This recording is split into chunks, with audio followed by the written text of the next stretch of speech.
పబ్లిక్లో మమ్మల్ని అవమానపరిచారు. కాబట్టి మీరు చేసింది మీరు శిక్ష అనుభవిస్తారు, మీరు చేసిన తప్పుకు మీరే శిక్ష అనుభవిస్తారు.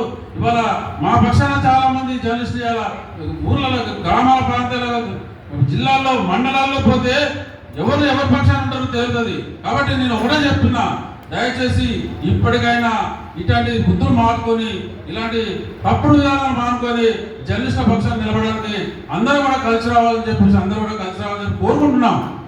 కాబట్టి మిత్రులారా, మీరంతా ఎలాంటి భయానికి లోను కావద్దు, ఎలాంటి భయాలు వద్దు. ఎవరైనా ఉన్మాదులుగా మారి దాడులు చేసినా మనం సహించేది లేదు. ఎంతకైనా మనం కూడా తగ్గిద్దామనేది తెలియజేస్తున్నాను. నిన్న చక్రవర్తి గారు నాకు చెప్పాడు, సార్ నాకు రిటర్న్ ఉన్నది, నా మీద ఎదుగుతున్నది, దాడు చేస్తుంటే మీరు ఎలాంటి భయపడాల్సిన అవసరం లేదు, ధైర్యంతో ముందుకెళ్ళండి, వాళ్ళు ఏం చేయరు, కత్తులు పట్టుకొని కళాలు వదిలి కత్తులు పట్టుకుంటే మేము కూడా కత్తులు పట్టుకుంటామని తెలియజేస్తున్నాం.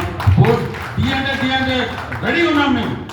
అలాంటి పనులు చేయకూడదు అనేది, ఎందుకంటే మనం కళం కార్మికులం, సమాజానికి ఆదర్శంగా ఉండాలి.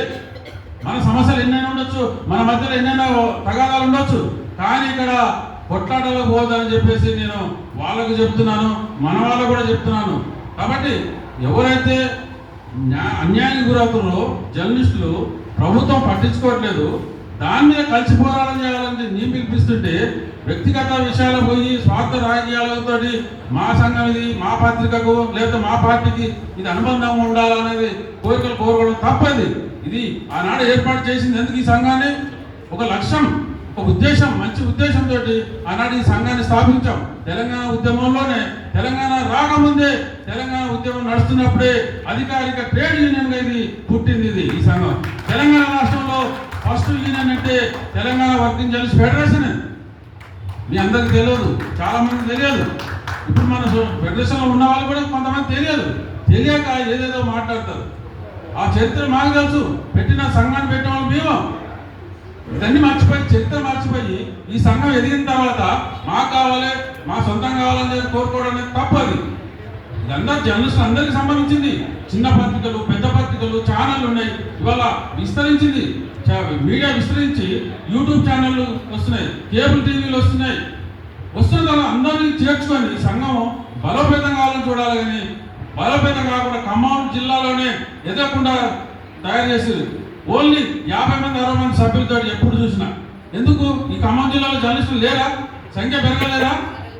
చాలా మంది సంఖ్య పెరిగింది. ఎందుకు మన సంఘంలో ఎందుకు లేరు? ఎందుకు రావట్లేదు?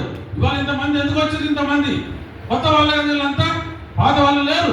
కొత్త సభ్యులంతా వస్తున్నప్పుడు మనం చేర్చుకొని సంఘాన్ని బలోపేతం చేసి మన సమస్యల మీద పోరాడడానికి వదిలేసి మీ స్వార్థం కోసం సంఘాన్ని వాడుకుంటారా? తప్పిది. చరిత్ర క్షమించదు, సంఘం క్షమించదు ఇలా.